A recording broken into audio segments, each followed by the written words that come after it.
हे न कयो, हे हराम आहे, हे बिदअत आहे। हा, वजह तखलीक कायनात जो मिलाद बिदअत ऐं तव्हांजा पंहिंजा गर्ज़ जा जलसा उहे जाइज़, तव्हांजूं सियासी गॾिजणियूं जाइज़, तव्हांजूं सियासी रैलियूं जाइज़, तव्हांजा सियासी इंतकाम जाइज़, तव्हांजूं सियासी चकिरियूं जाइज़। जेकॾहिं माअज़ल्लाह नाजाइज़ आहे त अल्लाह जे महबूब जो मिलाद जाइज़। पंहिंजी दिलि खां पुछो, पंहिंजी क़बर में पाण वेंदव, न मूं जो चवणु वठो, न ॿिए कंहिं आलिम जो चवणु वठो।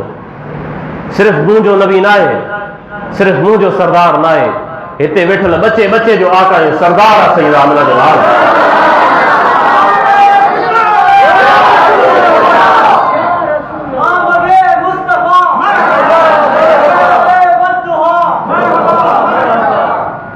मीरो ख़ान खे रबिउल अव्वल में तव्हां सभु ॿुधायो त अॼु असांजे आका ऐं सरदार जी आमद आहे। हिन महीने में असांजी सरकार जी आमद थी, हिन रात में मदीने वारे साईं जी आमद थी, जो मीरो ख़ान मां मुनाफ़िक़त जो, बदगुमानीअ जो ऐं हुज़ूर सां मोहबत घटि करण वारनि जो ॿिज ख़तमु थिए ऐं मुस्तफ़ा जे आशिक़नि जो ॿिज।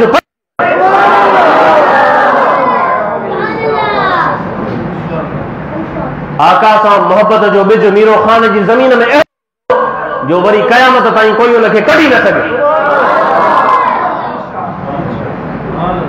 पंहिंजे पुट खे, पंहिंजे पोटे खे, भाइटे खे रुगो इहो सम्झाए छॾियो, बसि मदरसे में बि दाख़िल करण जी या मौलवी करण जी बि ज़रूरत न आहे। इहो रुगो सम्झाए छॾियो त बाबा ॻाल्हि ॿुध, कोई केॾो बि वॾो मौलवी हुजे, आलिम हुजे, सुन्नी हुजे, शियो हुजे, देवबंदी केर बि हुजे, जेकॾहिं हुज़ूर जे बारे में तोखे चए न त आका जो शान घटि ॻाए, हुज़ूर जी नात न पढ़, हीअं न चओ, या रसूल अल्लाह न चओ, आका ही न आहिनि, ही न आहिनि, जॾहिं मदीने वारे साईं जी ज़ात ते कोई अचे न त पंहिंजे पुट खे इहो सम्झाए छॾियो त पुट अखियूं बंदि करे ऐं उनखे जवाबु ॾे त मुंहिंजो नबी आहे, मुंहिंजो आका आहे, मां जीअं वणे आका जी सना कयूं।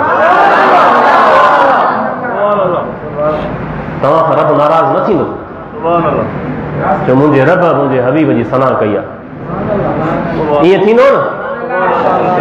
तव्हां सभिनी खे गॾु करण जो मक़सदु इहो आहे। जेके बि असांजा पाड़े जा भाइर शहर जा आया हो त तव्हां सभई शौक़ु ॾेखारियो हुज़ूर जे मिलाद जे महीने में, आका सां मोहबत में, आका सां उन साईं जे अदब में, साईं जी ताज़ीम में, जो असांजो नबी आहे ई अहिड़ो।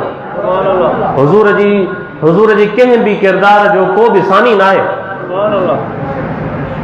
हुज़ूर जी सफ़ा जो को सानी न आहे, हुज़ूर जी बर्दाश्त जो को सानी न आहे, हुज़ूर जी बहादुरी जो को सानी न आहे, हुज़ूर जे हुस्न जो को सानी न आहे। त अहिड़ो नबी जॾहिं अल्लाह जे असांखे ॾिनो आहे त अहिड़े नबी सां मोहबत कीअं न कयूं।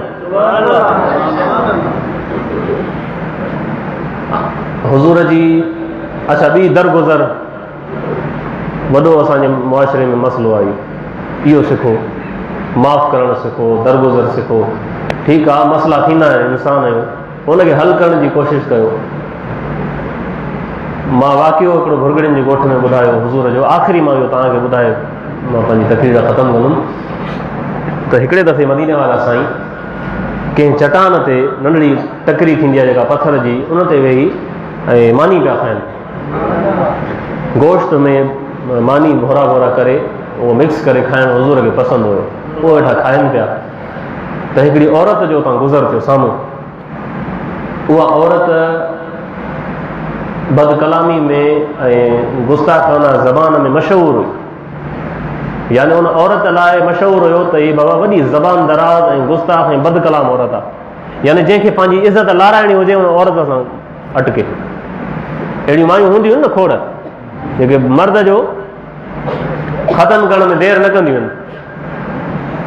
अरब में इहा मशहूरु औरत ई बदकलामी में, जेको मर्द साम्हूं ईंदो उनजी अहिड़ी बेइज़ती कंदी जो वरी उहो उनजे साम्हूं बीहंदो ई न हो। ख़ामख़ा उनजो दिमाग़ अहिड़ो हुयो, गंदो ॻाल्हाईंदी ॾाढो।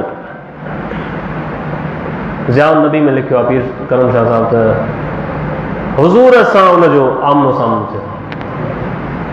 हाणे अहिड़े किरदार जी माई ऐं हेॾा रहमतुल आलमीन हुज़ूर सां जॾहिं आमनो सामनो थियो त हिन मदीने वारे साईं जे लाइ आका खे डायरेक्ट साम्हूं हुज़ूर लाइ चयईं त उते साहबा कराम बि ज़ाहिर हूंदा, अकेलो न छॾींदा मदीने वारे साईं खे। हाणे माईअ जो जुमिलो थो तव्हांखे ॿुधायां त हीउ ॾिसो ग़ुलामनि वांगुरु वेठो आहे, मानी थो खाए। माज़अल्लाह, हीउ ॾिसो ग़ुलामनि वांगुरु वेठो आहे, वेठो हुजे मानी थो खाए। मदीने वारे साईं खे ज़मीन ते वेही खाइणु पसंदि हुयो। त आका जो जवाबु ॿुधो त मूंखां वधीक ग़ुलाम ऐं मानो ॿियो केरु आहे? मूंखां वधीक ग़ुलाम ऐं बानो ॿियो केरु आहे? यानी अलाह जो बानो ऐं ग़ुलाम, मां मोहम्मद खां वधीक बानो ग़ुलाम ऐं अब्द केरु आहे? माईअ खे वरी ॻाल्हि सम्झ में न आई। कंहिंखे खाराए बि नथो, रुगो पाण थो वेठो खाए। वॾी गंदे लहजे में मदीने वारे साईं चयोसि थां अॻिते करे अचु, खा, तूं बि खा। गिरह हुज़ूर जे वात में बि हुयो जे मूंखे इहो न खपे, वापसि कर, मूंखे इहो खपे जेको तुंहिंजे वात में आहे। हाणे इन ते त साईं हुन चयो त चिड़े ई चिड़े। असां तव्हांजे साम्हूं अहिड़ी का अची वञे दादी त माईअ जो हशर ख़राबु थी वेंदो।